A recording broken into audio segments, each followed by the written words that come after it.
What's going on, everybody? Welcome back to Freddy and Friends. And today I have an interesting fella that is sitting across from me here. Actor, writer, director, musician, Steven Martini. Stay, friends, family? Family in New York. Yeah, can't leave the state. You don't want to look like you're abandoning your family. You don't want to be a deadbeat dad. I'm a deadbeat dad.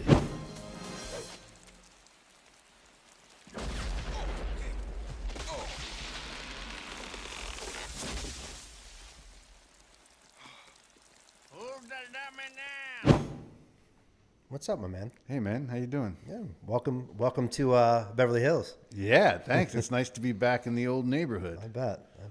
It's not New York, but Well, you know, when you've lived out in L.A. long enough, Beverly Hills becomes like a little nostalgic. I bet. Yeah, no, it's still a sweet place to be. Well, I think there's a lot for us to get into. I think you got a really interesting story. The first question I want to ask you, why do you think you were put on this earth? Jesus Christ. You had to Tell just me. open with that. Yeah, why not? Why not? Let's get you thinking early, man. That's dealing with like purpose and like, you know. Give me a Wow. taste. Wow. Jesus Christ. That's like, you know, that's to, you know, it's just, it's like, is a purpose a thing you do, or is it a thing that you like are, you know? I think it's whatever you feel. Because I've always gravitated towards working, you know, growing up in the end of the 20th century, it was working in movies and telling stories through you know, through a medium like Through that. a medium, yeah. Yeah. So like, that's something that I always felt like, oh yeah, this is just right. You know, Yeah. like that's being on a film set. Yeah. Just the energy of people in a room all being Sure. on the same page thing, Yeah. you know, moving in a, Yeah. that is just a coordination that, you know, as you get older, you see how rare it is. You know? It's changing. It's changing now, Yeah. right? And Yeah. and it's rare that people all go on a mission like that for an extended period of time. Yes. To work together. Yes. And, you know, there'll be disputes and differences, but it's all, you know, it's a lot like a military operation. I can imagine. But nobody dies, you know. Not always. Yeah, knock on Yeah. Yeah. knock on our skulls. Yeah. you know? Yeah. But you know, it's that kind of a thing, and I think, and you know, and the more I look back on that, that's still a group of people. It's Yeah. like your purpose involves other people. Interesting. I think that's I think you're hitting on a big one there. You know Because what I I think mean? if you don't include other people into the mix of this purpose thing, then what is the purpose? What is it? Right. I mean, singularly, it's not that exciting. You know, if you're not connecting. I mean, so as a musician, right, as somebody who's been on stage and at shows, you know, that's a room full of people. The energy all there, of yeah, the there's waves. energy, It's just, and it's palpable. It's real. Right. And so, you know, and it's powerful throughout history, obviously. So that's Yeah. why I've always felt, you know, gravitating towards it, you know, and so. Storytelling with people. Yeah. And Maybe I that's think, a good way to frame that for you. I think so, you know, but then, you know, again, you can tease it apart and say, well, that's the thing I do, but what's the effect that I want to cause for people? What is the so result? then it's like, you know, do I want to bring joy? You know, you want to bring relief from this insanity, from this hell. Yeah. You know, you want to Yeah.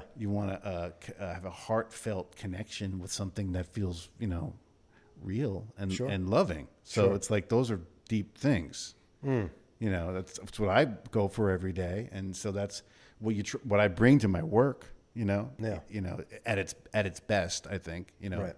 we can get into creativity. I think has different purposes and different. You know, sometimes you're not feeling so light. Sometimes when you want to express something that's a little bit darker, say, you know. And That's what I was going to ask. Yeah, If you're, and also if that's just your jam, where you're just expressing that darker side of things, what is the message there? Well, that's what I mean. Yeah. So it's like, if I'm going to write a movie script and it's going to be some horror movie and I got to Yeah. spend 9 months with this thing, Yeah. drilling it in my head and Yeah. banging it on the thing, and Yeah. it's like a really dark, intense energy. It's a different energy. It really is. So it's Yeah. like, again, that's why it's amazing as artists how they're all different sort of instruments Yeah. to channel these different colors and the different vibes and tones basically. But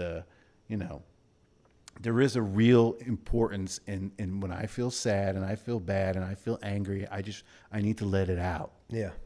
And that's like, then just rock out. Then it's like, just like, go as dark as you want if you need to. Express it in the art, Yeah. There's a time for sad songs, to connect people. Yeah, you of don't course. always want to feel sad. I guess that is the purpose of them. Yeah. Yeah, right? Yeah, So it's like, I think about these things a lot because I'm always wondering, what am I going to work on next? Yeah, sure. And then you got to kind of check in and go, Yeah. how am I feeling? What do I want to express? Yeah. So Does that make sense? Yeah. no, I think it's a great answer. I don't think there is a correct answer. I don't think there's a short, long. I think it's a very, it could be very bleak. It could be. I think it's a great answer. Yeah. I think you whatever it is to the person. It is. I mean, there is an element of facing the darkness. That's right. That encompasses this whole freaking thing. Yeah. And coming out, with light. And it's super dark these days. It's dark. It's dark. All right. Well, on that topic, you've been in the movie business for 30 plus years, I'm assuming, something like that, right? Yeah. Yeah. My first film was Major Payne. Yeah, which is a funny, like I don't want to say I was in diapers, but it's mid 90s, right? Yeah, mid 90s. I was a teenager. I'll give you some context there, but I remember that movie. Because I was a Damon Wayans fan, and I knew that you were coming on. I revisited it, and your part's pretty funny. I mean, you look like an absolute psycho. It's pretty good. It's pretty good. Psycho. But that was like kind of your first foray. I mean, did you have smaller roles prior to that, or that was? So I was living in New York, in the city, and I was going to a high school that was filled with actors and dancers and musicians. Yeah, everybody's doing that there. Yeah, so it was like, and that was what I want. Again, you talk about your purpose. Yeah. At some point, I was like, this is what I want to do with my life in this body and this thing. I got this is my time here, right? Yeah. And at some point, I was like, I want to do that. Yeah. I remember watching, Indiana Jones when I was a kid, and having that realization that guy is the same guy who's Han Solo, Right. And that means that's a job for him, and he just yeah. changes his clothes, and that whatever that is, I want to do that. Yeah.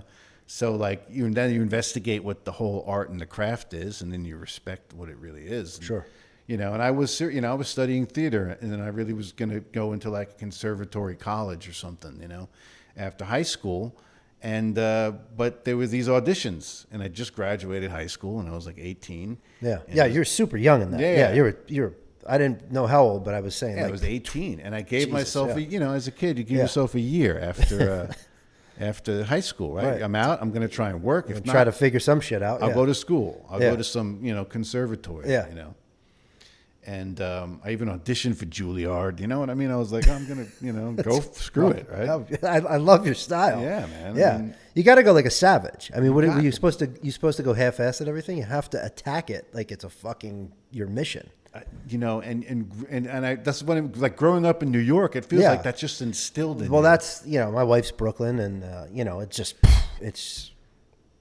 it's different out here, isn't it? It's different out here, but I think there is a hustle out here. I think out here, it makes you want to get to there because now you're in a place like living in New York. It's like you could hide. I mean, you kind of want to get out of it, because it's a crazy city and shit. But you can hide. You could walk around in pajamas and you can live in your 300 square feet and do that shit. But when you move out here and you make a life out here, in like essentially Hollywood, I mean, you're a loser if you're not. You have to get out. You gotta do something, So in one respect, there's that energy here, and I think point. people That's a good love point. that. Yeah. But back to your story, so you do the audition.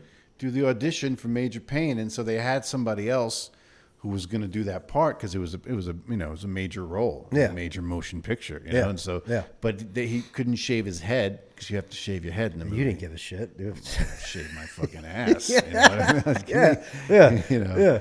and then, Whatever. yeah, and then, Yeah. so then I got the part, and next thing you know, they flew me down to Virginia in the summer of Yeah. 94, I think. 94. It was. Wow. Yeah. Yeah. And that's it, man. Yeah. You know, like I got to roll down the hill, Yeah. you know, and with a leather jacket on and stand in front of the funniest man in the world. Yeah. Yeah. At Trying the not to time, crack he up. was just like, yeah, he was having a moment. Yeah. Oh, yeah. Yeah. No, and those guys were just, their whole family's just like. The family's crushed. Yeah. Yeah. And it's just, you know, rock and roll stars, you know. Pretty much. Yeah. Yeah. And so yeah, and that's just, and so, you know, that first day when I had to roll down the hill, it was the last shot of the day. Yeah. And I was sitting on set all day. And it was Just my waiting. first time in a movie, just waiting. Is this all you do all day? You I'm wait just around? going to fall down a hill. Yeah, right. And of course, you're going to do it a million times to Yeah. prepare for it. But by the time they got to it, it's the last shot of the day. Yeah. And what they called it is called the Martini shot. No shit. And so everybody like, this is the Martini shot. And Yeah. everybody, and I'm like, wait, they're naming a shot after me? Yeah. And then after a few days, I realized this is everybody calls it the Martini shot. Oh, wow. No shit. On every set from the last, like, I don't know how many years. Now it's it like makes one of sense. those, Yeah. That's the fucking cocktail shot. Yeah. It's just, afterwards, I didn't everybody's going to know go that out one, and yeah. get martinis. Yeah. Yeah. And, Love it. Yeah. When I was a little kid, the teachers used to tell me they're going to drink me when they get home. I didn't know I was like, what the hell does that mean? That's a weird one. Yeah. I know, right? So you did that, and then where'd you go from there? Did that kind of propel you into anything? Did that give you some juice? Is that kind of what everybody thinks when you get a little break like that? Like, it's Yeah. going to be, oh shit, like I'm in the game. Like, Yeah, right. No, but then you know, the studio signs you to like a 3-picture deal. Which Okay. You're like, oh, this is cool. oh yeah, sure, I'm You sure. know what I mean? Yeah. I had like the main role. Yeah. And you know, opposite him, I was kind of the antagonist kind of. Yeah. You know, kid. Yeah. And yeah, and then you know you don't know, and then I get calls from people. You get more auditions, more doors open. You get more doors open. Yeah. Yeah, and like Yeah. an actor, you have like a window, like a certain period. Sure, You know, sure. like it's really a few years you get that people are just going to be really interested in. Yeah. You know, so Yeah. yeah, and I did a bunch of stuff, you know, like smaller things and Yeah. other things, and then you're kind of just waiting for that to come out. Yeah. And then that came out in '95. You're waiting for that to hit. Yeah, so like Yeah. that's like a whole year of my life, Yeah. and I'm like Yeah. doing, you know, making the rounds as a New York actor. I'm doing Law and Order. You know Yeah. what I mean? Yeah, you're doing it. Yeah, sure. You know, sure. and then I came out here. I did a Murder She Wrote. You know what I mean? Okay. You're just doing Yeah. different things, and Yeah. I did some TV pilots that Yeah. you know nobody's ever heard of. And, Yeah. but you're just working. Yeah, and I of was course. seeing myself earning money as an actor. You know, which is very important. It was like, course. okay, this is what. Yeah, this actually could work. Yeah, and this is a job. And, Yeah. and on Major Payne, they had given you, you know, back then, you know, when you're on a location on a SAG movie, they have to give you per diem. Yeah, of course. Yeah, so which is an envelope full of cash. Right.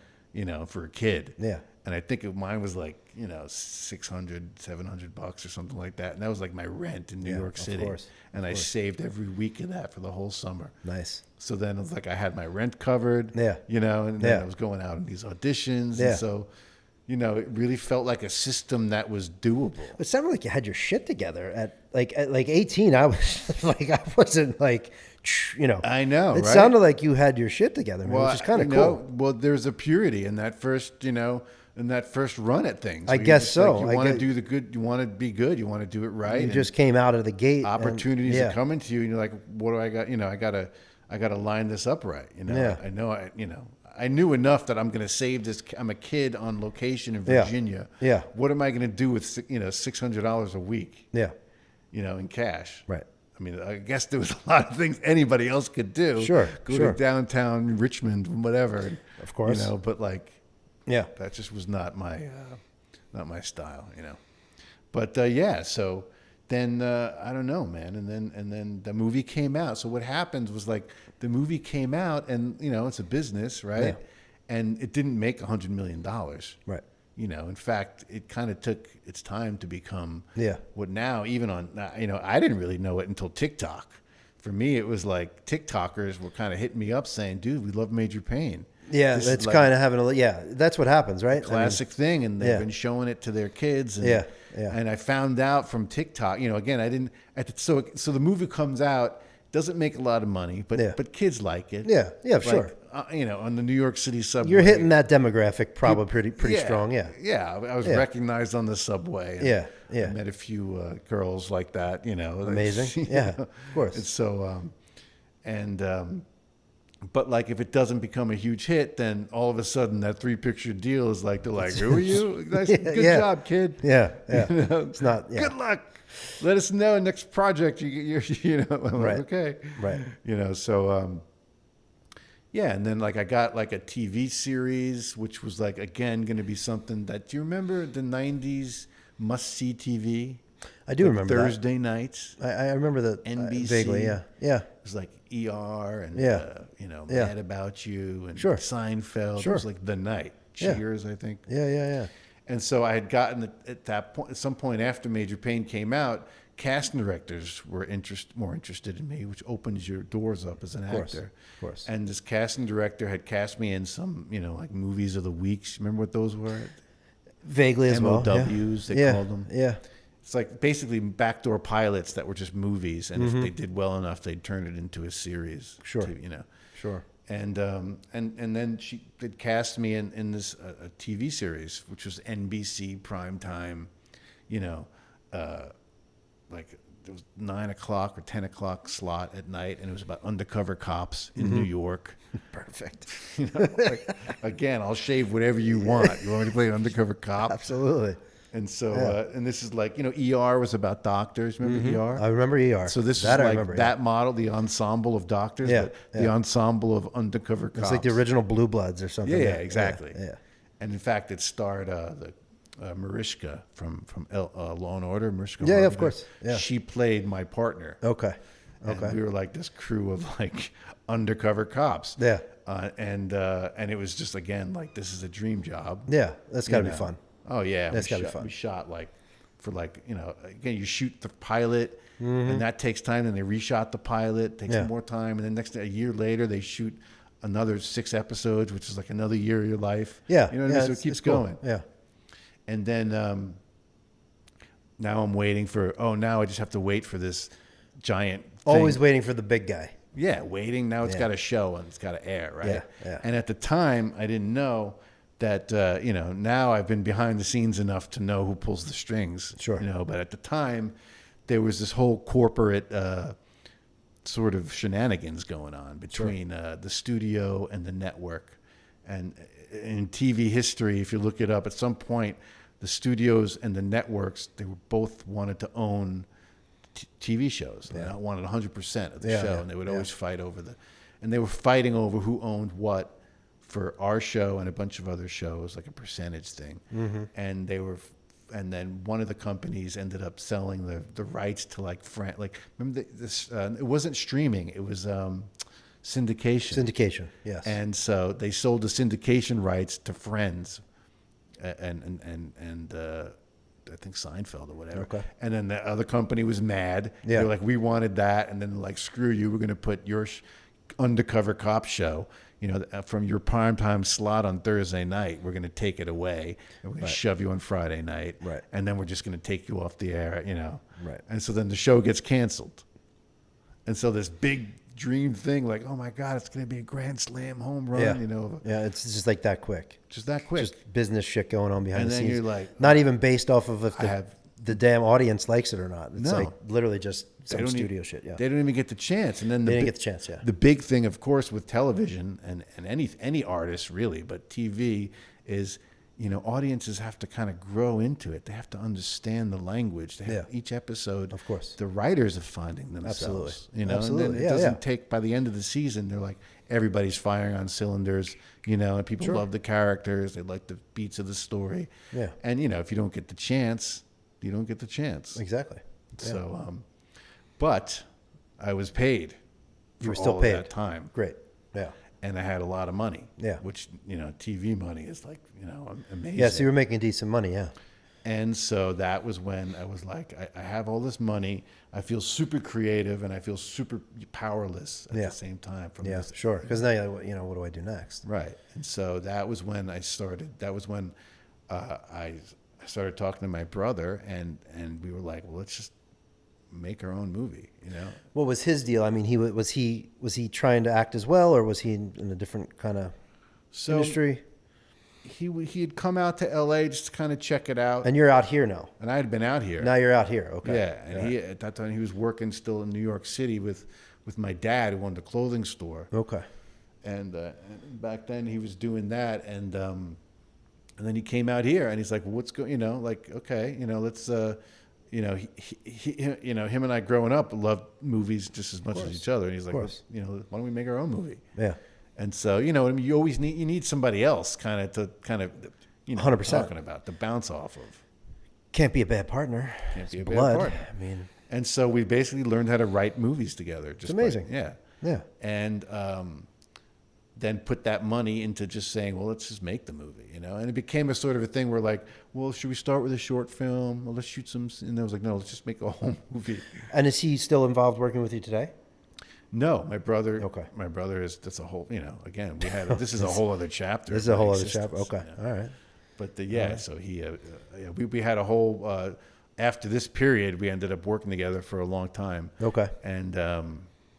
And so, but yeah, but this opened up my writing career as a screenwriter. Which again, so now, if you want to know what happened was, you know, all that I started seeing that an actor basically jumps on board this ship way downstream from, you know, all of this stuff that's happening up here. Right. And all of this other money is spent up here. Yeah, of course. Just developing this stuff. Yeah. So writers are writing scripts that you may never see, you know, rewriting scripts Ton of from that. other people. Yeah. And so that's when I opened up to, so actually writing these things, you know, was you know, I was started making more money as a writer, basically. Sure.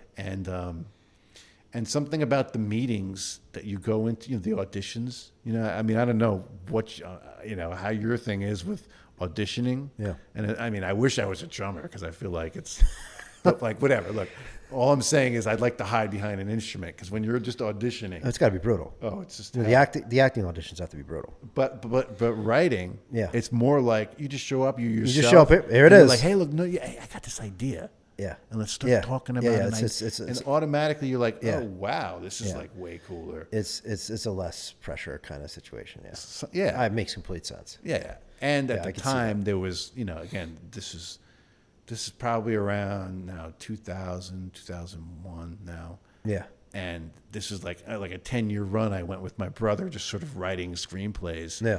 And they were spending a lot more money in the business, just sort of, you know, developing things, buying things. And, of course. You know, but so now things have changed in a whole other direction too. But anyway, so that's kind of what, I guess, did I answer any of your questions? No, yeah. Was any of it interesting? Yeah, no, I think it's a crazy story.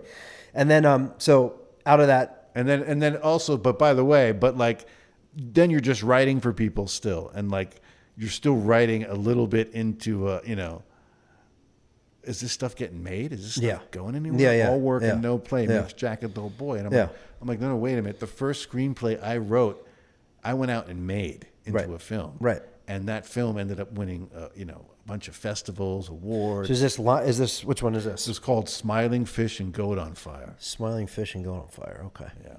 And it was, you know, at the tail, it came out in 2000. It was like, remember Brothers McMullen? Probably didn't know that. It was No. There was like a whole this indie wave of like just guys out of nowhere, like, you know, making their own movies about their families. And so you hit right at that time. Yeah, and it was just right at the tail end of that, and it was like we ended up winning Toronto Film Festival. That's cool. And you know, got, you know, talk again. So that money I took from my TV show. Yeah. I spent like $50,000 and made a film. Yeah. The film wins awards. Yeah. And then ends up getting picked up as a TV pilot. No shit. To write into two TV pilots. Yeah. First a half-hour show and then an hour show. And we got paid like you know, twice as much. So I mean that could be pretty lucrative then. Oh yeah. Even dude. with a small kind of operation. That's the golden goose. That's like the golden goose right there. And this again. So then, you know, we went to FX, and it was this whole thing. FX was they were figuring out their brand. That, yeah. It was right before It Was Always Sunny, basically. Okay. And wow. And the next year they figured out their brand with It's Always Sunny. Okay. In Philadelphia, which is like, again, imagine, you know, you hit and you're those guys, and then Sure. all of a sudden you're an institution, you know. Absolutely. So So that's cool. yeah, so it was, and then that opened doors up as a writing career, and next thing you know, it just getting out there and getting work, Yeah. and just trying to make the best thing you can make. Yeah. Would you say it's still kind of scrappy at this point for you, or you feel pretty good? Like you don't feel like you're kind of scraping, but you know what I mean? I mean, it's always. I feel like now it's still definitely. I'm definitely. Well, I mean, Well, it's never going to be out of you. You're always going to have that grit in you because of that's the kind of person you are, right? Yeah, the hustler. yeah. But I'm saying, like, is it like, in business, like, I mean, I tell everybody it's like 10, 15 years before you could really start to see the fruits of your labors with business, yeah, with movies, it's so interesting because it's like the movies just defy all sense of manifestation. Yeah, I can't imagine. It's so many moving Goofiest parts. business, yeah. It's so many moving parts, and it's just like Yeah. you don't know what's going to hit when, and you don't know who's going to respond to it. You have no clue. And you don't know. You have no control. You really don't. Zero. Yeah. So Yeah. it's Oh my God. it does at some point you are like an insane person. Sure. Stays in this Sure. just for that, just for the glory of. You have to be insane to stay in anything in this life. I mean, you have to have some sort of. So interesting like that. But what is it about like?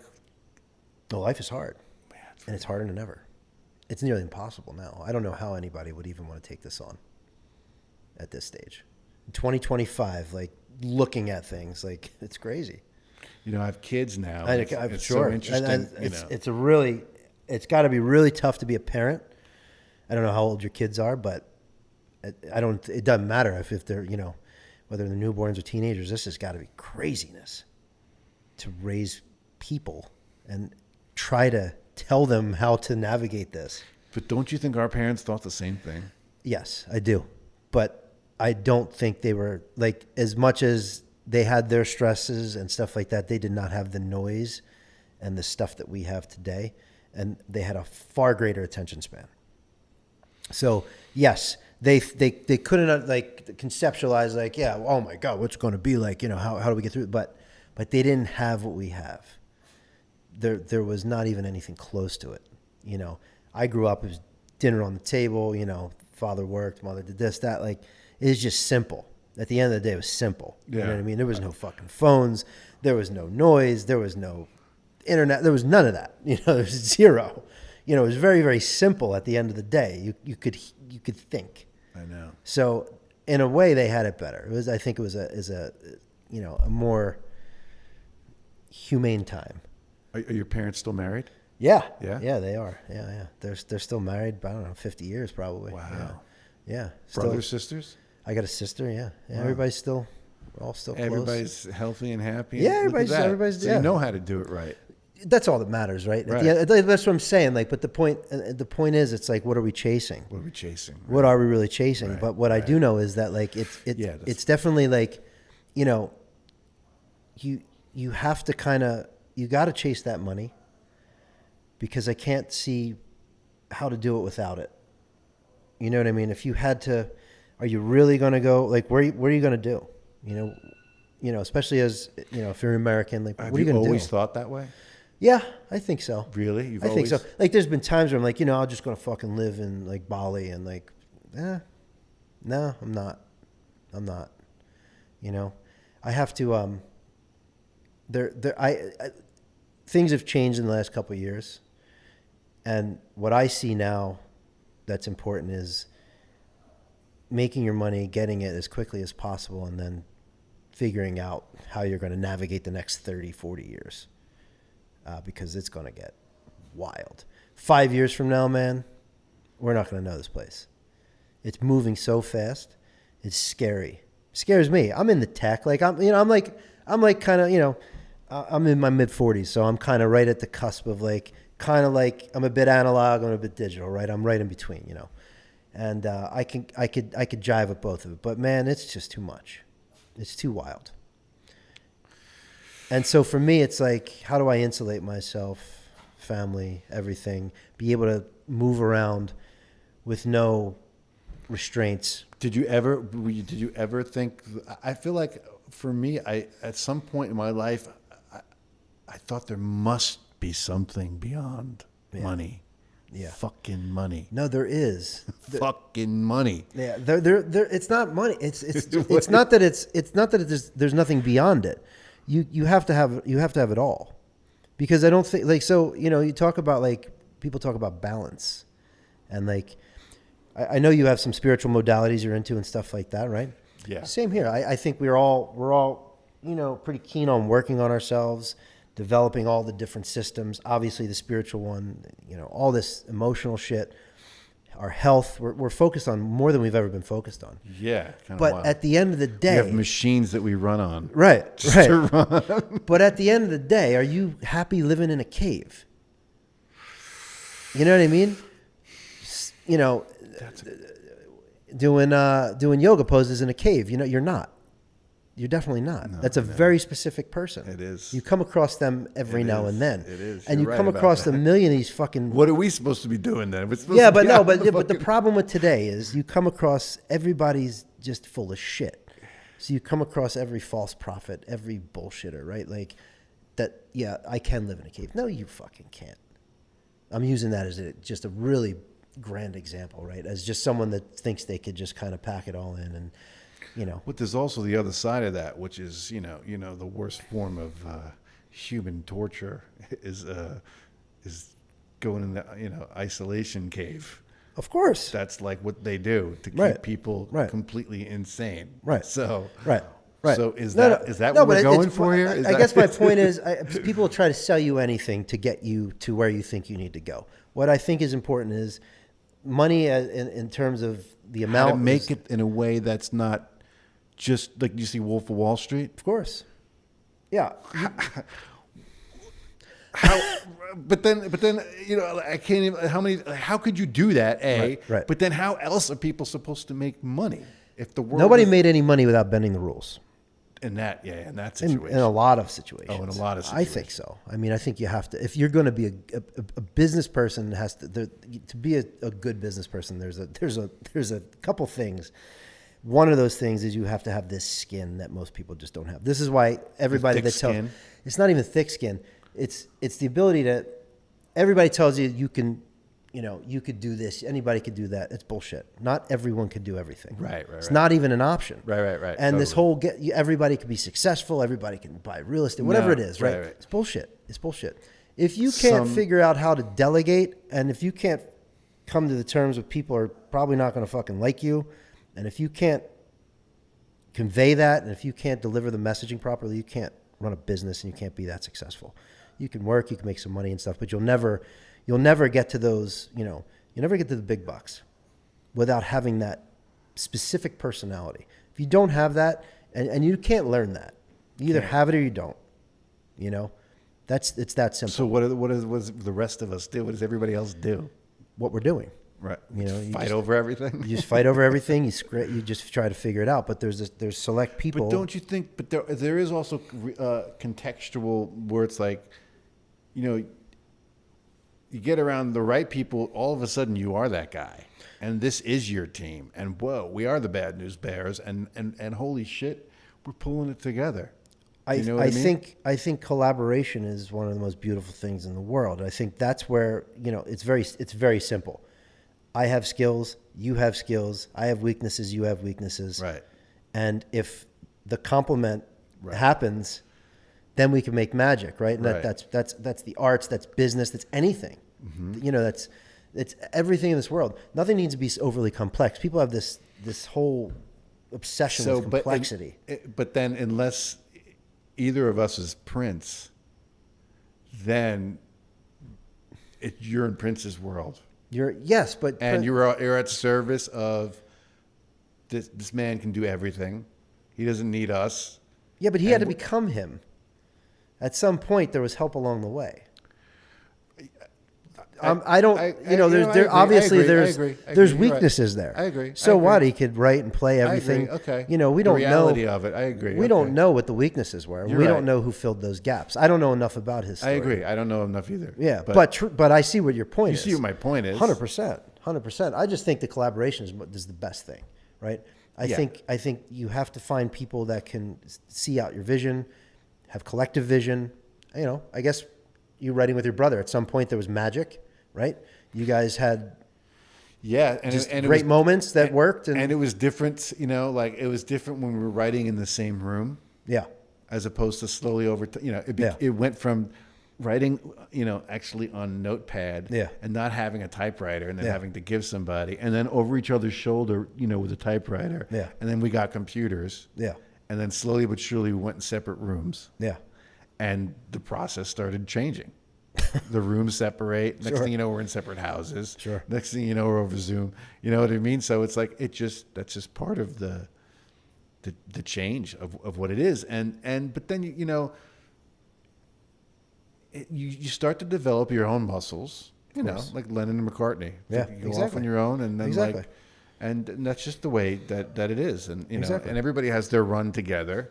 Exactly. And even though we are family, there was this other emotional component to it, which is insanity when you're brothers and you could just wrestle on the floor when you disagree with each other. Yeah. Yeah. But other than that, you do realize, okay, like you are your own instrument, and you have to figure out how to recalibrate Of and do course. your own thing. Of course. And there are, it is an interesting thing, because have you been in a lot of bands? Not a lot of bands, no. No? I actually don't really do the band thing that much for that Really? reason. You're Yeah. you're the just, It's just hard to find the glue. It's hard to find that, and exactly. it takes a lot of time and a lot of energy. And at this point in my life, it's very difficult. right. If it's just it's very, very difficult.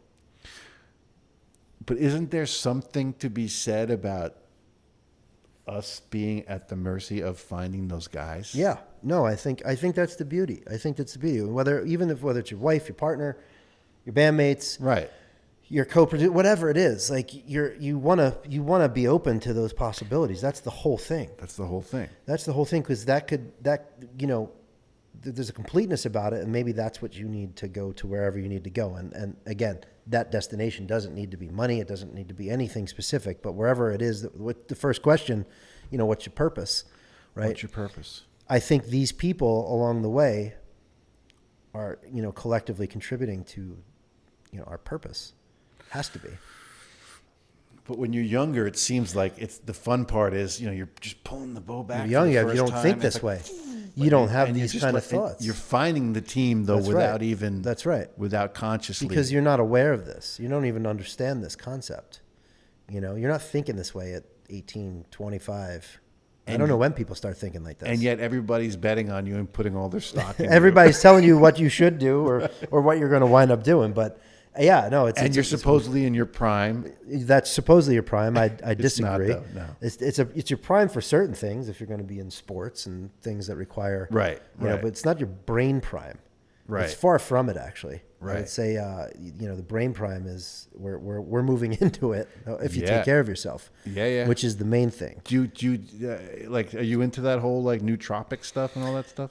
I'm into a lot of stuff. You are? Nootropics is I dabble. Was there any brain thing that you like? You're like, dude, this is the brain thing. I think that, I don't think we have the time to go into this gotcha, one. gotcha, And gotcha. just, I'm saying that just in the sense that this is a massive, Okay, gotcha. yeah, this is a massive topic for me. Okay, gotcha. This You could want to go- open up Pandora's No, box? it's like, I think I think something as simple as people don't even realize, like just drinking coffee, where that takes people versus if you didn't, and just simple. But I do know because I drink coffee every day. Right. I'm sure you do. Most people do. But Are you?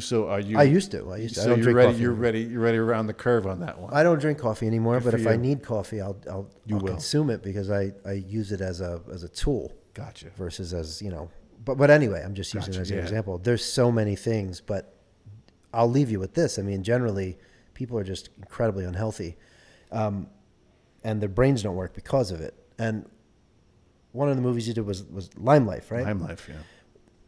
Did one of you guys have Lyme disease, or were you exposed to it? or- My girlfriend's dad had Your it. girlfriend's dad had it, so you had kind of. So interesting. That's nothing I'm a stranger to. I lived in Philly and South Jersey growing Right. up and stuff. So I have it. I've had it 30 years. I've dealt with that and some of the issues with that. But we all have all this shit. We probably all, if you run testing now, most people have Lyme, especially on the East Coast and stuff like that. Most people have all these viruses. Most people have When you talk about, so there's Bittersweet movies about autism, right? Yeah. So autism, in the 80s, we didn't even know what the fuck it was, right? Right. And then in the 90s, it started, and by, in the 2000s, people actually had a term for it. But what you don't hear is you don't hear about autistic adults, right? Because actually what an autistic adult is someone that's actually has psychosis at that point. Because if you don't know you have autism and you're a child, and then, some people, everyone is in a different place on that spectrum, right? So obviously we know there's a lot of successful people in all kinds of different walks of life with it. But as an adult, they don't talk about it much, right? You go from autistic, well then, all right, this guy's in his 50s. You don't hear about autistic adults because they're really, a lot of them are really messed up too. It becomes a psychosis if you don't take care of it. A lot of people don't even know they have it. It's crazy. It's crazy. It's crazy. It's crazy. And then It's you crazy. think about things like parasites. Like Parasites are a thing. Yeah. Well, look. So, like, if we were to talk about autism, there's a lot of smart people out there that work with it, and doctors and all kinds of different people speculating, but they've narrowed it down to gut bacteria, right? Like this Clostridia gut bacteria, and you can kill it. And if you kill it, it takes time. You're functioning, and facilities come back. Your brain goes back online. how do you kill it? You kill it with antibiotics, and you kill it with antimicrobials and antifungals and stuff like that. You got to do it right. You got to know how to do it. That's like, so where's the AI for that, right? There's protocols, but I think where there's too much information, and you got to be, if you're working on your health, you better set aside 5 to 10 years to try to figure out how to cure yourself. Right. Especially if you even know you have one of these things. When was the last time you went to a doctor? Me? I do go to allopathic doctors occasionally. I just went to one that I was really stoked to see in New York, and then it didn't end up so well. And it made me realize why I don't see doctors anymore. Yeah. That's not to put doctors down. I just don't. I think but there's, we both know what I'm there's, talking there's, about. There's symptom treaters. They Yeah, don't yeah. look at the body as a whole, and I think it's there's a lot of other ways, but there's so many things you can do. But you have to have the awareness, and you have to have the patience, and you have to fortunately have have the support system, right? Because a lot of people with mental illness, right, could simply be coming from a gut bacteria. Hands down, whether you got it from a vaccine or you picked it up somewhere, whatever it is, blows your whole fucking life up, dude. And if you don't have a support system to help you even realize you had it or have it. What fascinates me with that is like, what's the threshold of like, we didn't even talk about energetic healings, Yeah. But what's even with like things like, Reiki or there's a Yeah. threshold of it doesn't actually unbreak bones. And so there is a threshold of fuck it, just give me the fucking strongest medicine you have. I think to what we were talking about earlier with those experts and people shoving shit down your throat, I love those modalities. I love acupuncture. I love Reiki. Right. I love all yoga. I love it all. I mean, we could go on and on, right? There's a limit to what that stuff is capable of. Right.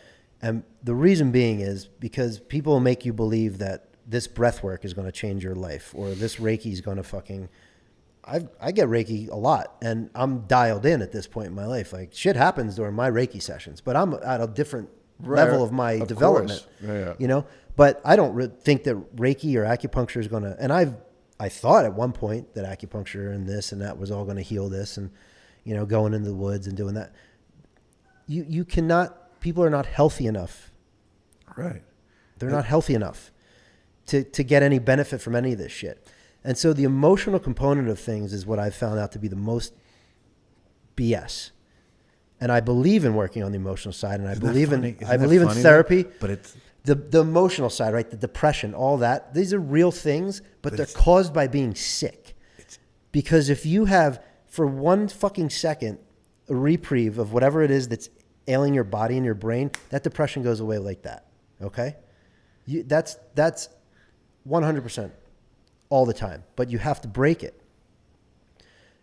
And I can't tell you what that is for a specific person, but I do know that's true. Because a depression spiral can then last and just pull you down. It pulls you down, right? For a while. And Yeah. you're like, dude, fucking okay. Like, cut the shit already. But think about during a depression. Yeah. Like we've all been depressed, right? But let's say you had a bout of depression for a month in your life, or 2 months, or whatever it's been. There had to be a day or two in there where you weren't depressed, where things actually worked. Yeah. right? There had to be a couple days where, and you almost have to recognize it. and you almost have to recognize Right? it. You You, have know to go- why? You know why that happened? It's probably because something in your body was working. Yeah. Some vitamin or mineral or some kind of fucking chemical reaction actually happened that was supposed to. I'm serious. It sounds crazy, but it really is. And I'm not saying there's no such thing as any of these, these emotional I think situations. depression is evil. I think it's a evil, too. lie. It's a deception. It's the devil in its own way. It's like, Of course. it's here to make your life this experience the worst possible. Right? It's just like Well, nihilistic. if you think about what I do think that like the microbiome is the area of a lot of interest right now for people, and this is where when you look, we use autism because they're just directly correlated. All these autistic people, kids, adults, have this gut bacteria, right? That's a fact.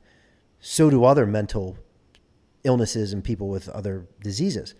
If you look at what's going on there, it clouds your brain, and Who's looking in the guts though? Like if I go to my gastro, exactly. Your gastro, they stick a camera in there. They're like, "Oh, you look great. Everything's fine." the gastro can see are a you couple talking things. about? No, they're not, and that's is what I'm saying. There's a couple tests out there. There's a couple tests you have to look at for the gut stuff that are really, really powerful, and they're not like they're available, but they're not readily available. You know what I mean? Your gut doctor and your gastro is not going to fucking do this. He may be looking for polyps and candida, and maybe he finds you have a leaky gut or whatever. That's all well and good, but you have to get on top of the gut bacteria and figure out what you need to do to treat it. And once you treat it, your inflammation goes away, your brain clears up, your life gets better, your depression lifts, whatever it is. Your fibromyalgia goes away, the pains go. It's insane. It's insane. So what does it take though, and how long? Is it just take? It's different for everybody. I mean, It's the probiotics and the. I think the probiotics go, and again, another scam if you don't know what you're doing with probiotics. I bet, right? A big scam, yeah. You have to know what bacterias you have, and you have to kill them. The main one's this Clostridia bacteria. That's what pretty much is what they're saying. That is the causes autism. So where does the knowledge come from if we're all blind to our own bellies? It's out there. It's super out there. But how? There's a measurement. There's a Yeah. So there's a great doctor named William Shaw. Came up with it's called the organic oats test. It's a urine test. You can see from different organic acids that you pee out what your markers are. And a lot of these autistic people have a very high marker. It's HPA or something it's called. And then, with that comes a very high level of dopamine, low level of norepinephrine. It completely fucks you up. And so when you have these Clostridia bacterium, they're wreaking havoc on your body. Now, if you've had them for 30 years, 40 years, and thought that maybe you just, were a little bit goofy, then they're really fucking ingrained in you. So if you're a kid and you find this stuff, you can really, really eradicate it. But if you're an adult, it's more complex. And do we know what starts it? What causes it? Is it just We don't. shitty? The assumption is, people say vaccines, people say heavy metals, environment, food. I think all of those, all of the above. Right. All the above. I think we've been getting it. It's a perfect storm of. It's a perfect storm. Yeah. So that's why right now, I mean, we don't have to get into the garbage that people put in their bodies and everything. It's just you're in a perfect toxic soup to contract all this shit. And and then there's a genetic component, right? If genetically you're not a good detoxer and you're not a good this or that, like it just makes the situation worse and worse and worse. And then what you have is a few compounded situations. And then, because of, again, the environment and stuff like that, your hormones get blown out way too early in life. And it just goes on and on and on. So the thing is, if you're not thinking they're sick and insane, and they're actually just like people thinking they're sick and insane are just not healthy. They're not healthy enough. I'm dead serious. But it's so complex. You know what I mean? Because then you're chasing. You might as well be sick and insane. Yes, you are fucked up at that point. You're chasing all these things too, and not knowing how to even combat them or what the main one is. You got to hit the big shit first. Right. You know what I mean? And then the little stuff, most of it will fall away if you hit the right thing. But people are chasing parasites. They're chasing this. They're chasing that. They're chasing all these things. And nobody fucking knows. Who do you like? Yeah, who's the shaman you go to? The shaman is you. Yeah, right. You are the shaman. At the end of the day, you're the only one that's going to figure it out. Because I've had a long health journey, and I'm not saying I do or don't have any of these things we're discussing, right? Yeah. I'm just telling you from experience, from a guy that was drinking his own piss, trying to get healthy. Oh yeah, you tasted it just to know. drinking it. Because that's the crazy fucking path you'll go down when you're sick. Yeah. And you'll do anything, right? Because the allopathic doctors will fail you, right? They just keep giving you medicines. You'll keep going. You'll see shrinks and psychiatrists, and you'll get Adderall, and you'll get Prozac, and you'll get all these fucking things, and then you'll get doped up with hormones, and it'll just go and go. And if you let that happen, maybe you can stay afloat. You know, some people are lucky; they can stay afloat. They have careers. They got lucky early on in life. They had their shit together. Their genetics. Their genetics. They're hiding it. You know, they're a little off, right? Yeah, but you don't think they're hiding it. But needless to say, I mean, it's a lot of work. So when you really break it down and you see what it takes to figure out what is really wrong with you, it takes you a long time. There's no way around it. And maybe you'll hit it and you'll get lucky on that first or second attempt. For me, it took a long time, and still going, still working every day. And is there a way to be objective in the sense of like, I don't know. I feel like my subjectivity, when I go in sometimes, it's like I have my own process, my own body, but it feels very subjective. Sure. You know what I mean? I don't know how to explain it objectively to people why I feel better right now. Yeah. You know, it's like, but I still feel like there's going to be an app or something at some point, a scanner that can like scan our... we have that. I mean, we have stuff that'll scan you and it'll kind of give you some pointers. And there's some good takeaways from that. I forget the name of it. It's pretty expensive. And then they got scans for everything. You can look at the body. There's plenty of stuff out there. Simple blood work, you know, stool test, pee test. There's a million different things. Yeah, all that stuff for sure. You know, just there's shit out there that you can do, but you have to really spend the time focused. And nobody has that kind of time. Right. Nobody can take time off to work on their health. And this is why it's so fucked. This is why it's so fucked. How long have you been married? 20 years. No kids? Yeah, no. Come on, you guys be great. Beverly Hills. I know. Look at this. You're great with the dog. I know. Don't want it. Kids, yeah. It just didn't happen. Oh, gotcha. And maybe it will. You know, we're not opposed to kids. Very focused on business, very focused on health. Just just didn't happen. Yeah. So, but anyway, like I'm saying, you're off the sauce. You're totally sober and clean. Oh yeah. I'm as clean as you can get. You never had like a rock and roll. I never had a. I mean, you know, very very brief, but it wasn't anything to write home about. Right. I would say that I can easily become an addict of anything. I'm a highly addictive person. Whether sugar, booze, caffeine, you name it, it keeps going on and on and on. I'll find something to get addicted to. So these are the controls you have to put in place for yourself. You know, the thing is, it's like, again, what is it? What is the point of all this? What is the point of trying to fucking harness all this?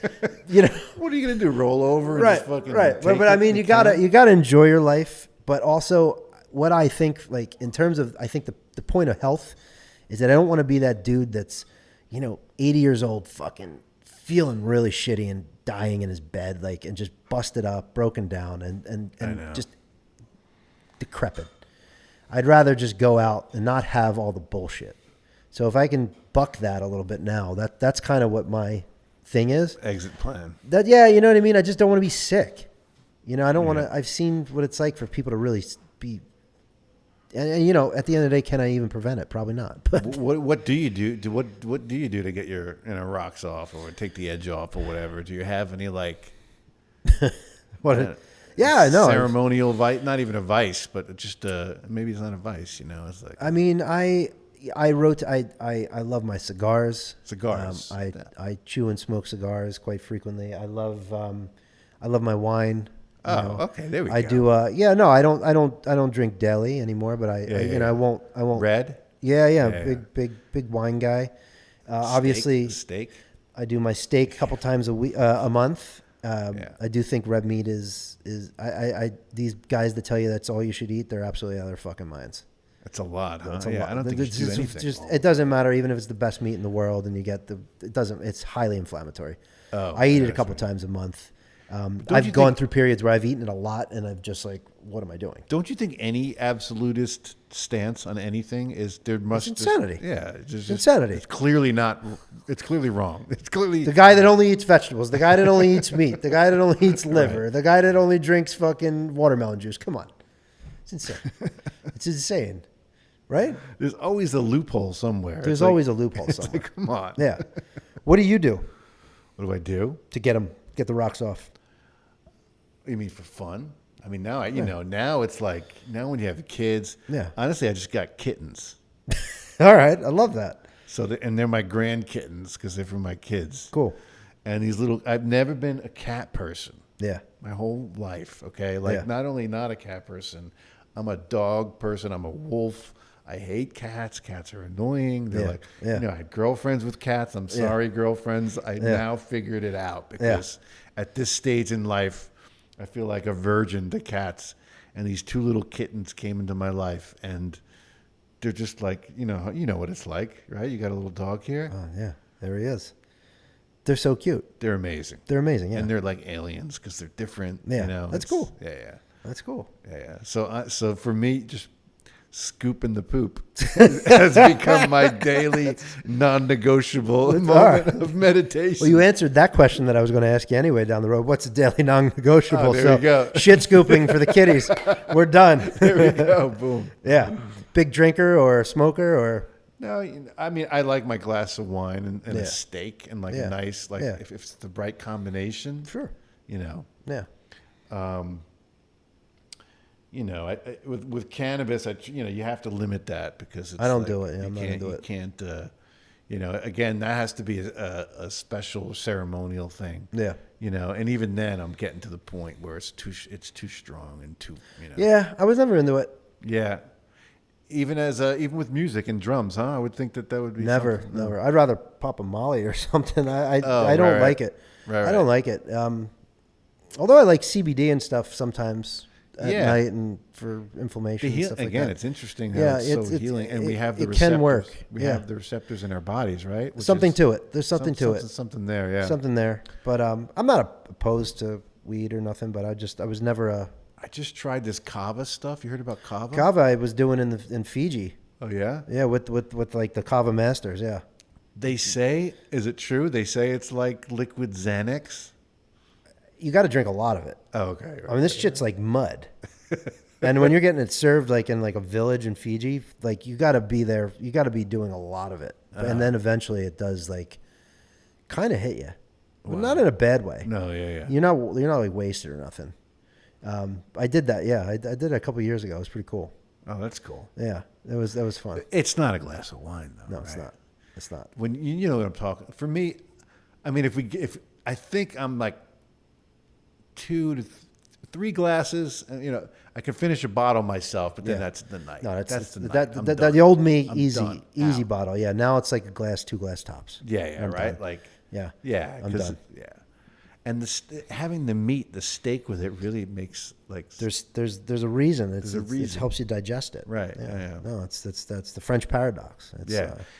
By the way, I was just in Paris over the summer. Me and my wife. I lived there. Oh, you did? Yeah. Well, I have a place there. Yeah. Oh, you do? Oh yeah, absolutely. Yeah. I love Paris. Where? In the 7th. Yeah. Oh wow. Yeah. So my wife wants to live there, move there. She's got like a whole. Guys should.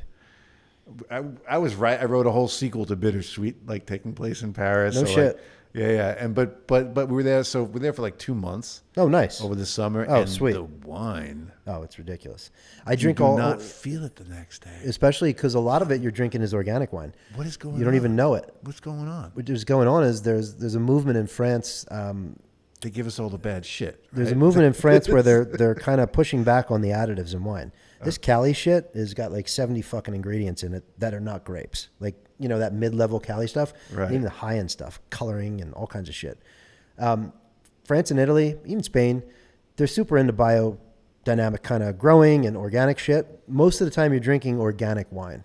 And it's not so much a sulfite thing, it's just less chemicals, less Just that additives. simple? It's that simple, dude. I go to organic wine bars. Like most of them, you're not even looking for organic wine bar.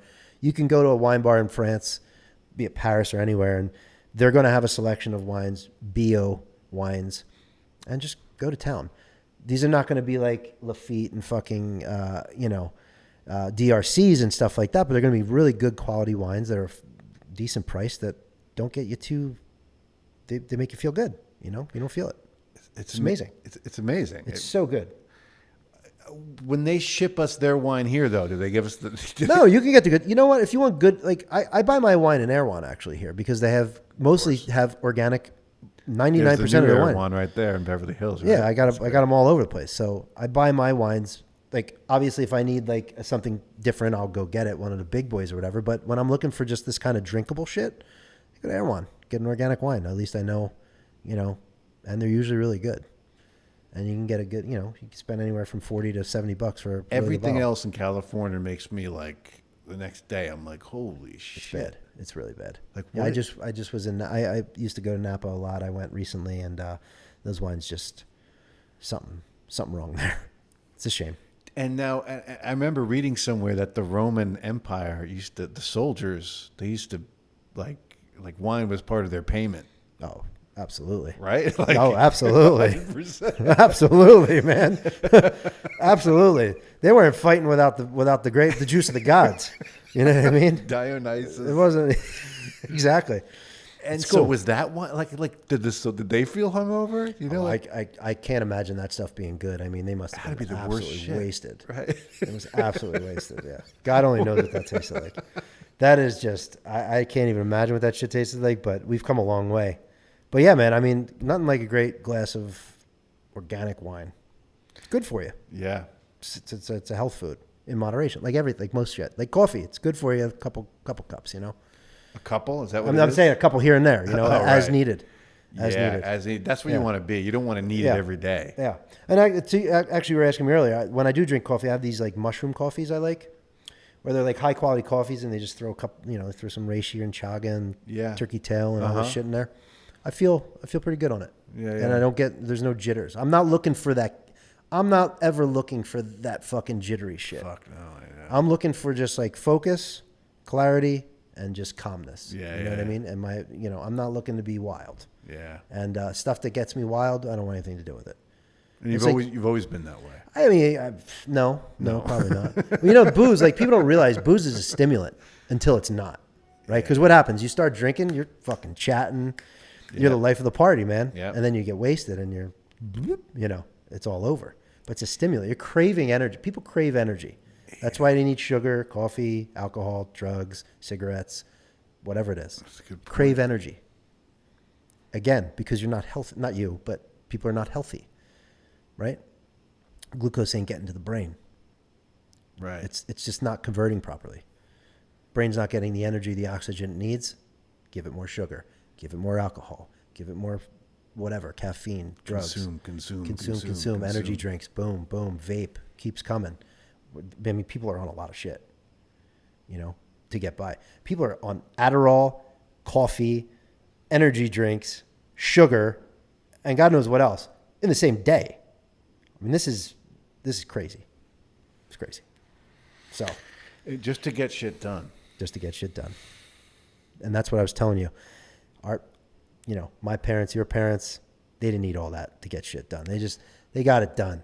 You know what I mean? They didn't, nobody needed to work at this capacity and have this much I will say bandwidth. that I do remember the Long Island Railroad. Yeah, but People coming falling off the train, being so way drunk from 5 o'clock rush. But work was work. Like manual labor is manual labor, right? Yeah. Like that's not harder than what it was. It's probably maybe even easier because we have more machines and stuff, right? Yeah. Those guys that you work, but like the kind of shit that most people do now and just sitting in front of a screen and requires a massive amount of this kind of brain energy that we're just not, capable of putting out. And attention. It's insane. I know, it's so interesting. And it's the machines that are, Machines, man. They're sucking us in. They're coming. They're here. Maybe they're, are we their crop? Are they growing us? They're growing us, brother. Tell me a little bit about the launch of Bittersweet. Like, where can people check that out. Bittersweet is a film. So that's the whole thing. I just made this film with my wife. Amazing. And I wrote it and directed it and we star in it together. And yeah, that's about a whole other. People can see it on Tubi right now. And you can see it on Prime Video, Apple TV, and it's called Bittersweet. And it's about a new father who gets kicked out of his house and has to face the government and a set of lawyers and social workers and cops and find a way back, to see his baby mama. And he wants to just see his 1-year-old son walk for the first time, and he wants to be there. Wow. But they think he's a bad guy. Sure. And they, put a restraining order against him. And the whole movie is very, a guy falls into a hole and he's got to figure out how to get back out of it. As Kurt Vonnegut used to say, it's a very simple but powerful, concept, I believe. And so, sure. I for me, when I knew that was the movie, just about a dad just wants to get home and see his son walk for the first time, I just knew, okay, I can film that. And that's cool. And I can film that in my house, use my car, use my wife, and so it became. There's something that's important once I can do that. Yeah. And it's like, I think an artist knows that, like when to jump on the horse, I'm looking forward to seeing it. Yeah. I'm definitely looking forward to checking it out. And then giving you feedback. It looks super interesting. Yeah. Well, it's having undiagnosed autism. The main character. That's how we got down that road. Is hapless towards the responsibilities that one must have in this to function in society. So sure. That only makes things worse for him. They don't treat him better because of it. They don't treat him better because of it. And it adds to the comedy and and the drama. So sounds amazing. Yeah. So sounds amazing. And I did some of the music for it too. I did half of the music with my band. Cool. Yeah. Cool. So that's amazing. Do the song at the end credits, which is, again, as somebody who grew up with movies as my church. That's so cool. You get to have the end credits go and play your song. Plus, you save a shit ton of money. Exactly. You know what I mean? Exactly. You don't have to plug in that $40,000 end credit song or whatever. That's a whole It's a whole wild thing. It's wild. Yeah. Everything's getting way more expensive. No, I know about that world. Yeah, I mean, I do a lot of that stuff, but I mean, good for the artist, obviously. Yeah. If you can get those, if you can get those, but that's why you need the big corporate sponsorship, absolutely. And then now we're in the whole. Yeah, you're back in that. Yeah, we're back in that thing. I think it's amazing, and keep doing what you're doing, man. Yeah, man. Thanks. I think you asked am I still scrapping? Like I in a got good a nice way. house with my I know you're good. I know you're good. Yeah. Nobody's delivering stuff to my door that I'm not ordering myself. I still got to go and but you got to get out every day. I think it's a good thing that hustle is not going to ever leave you.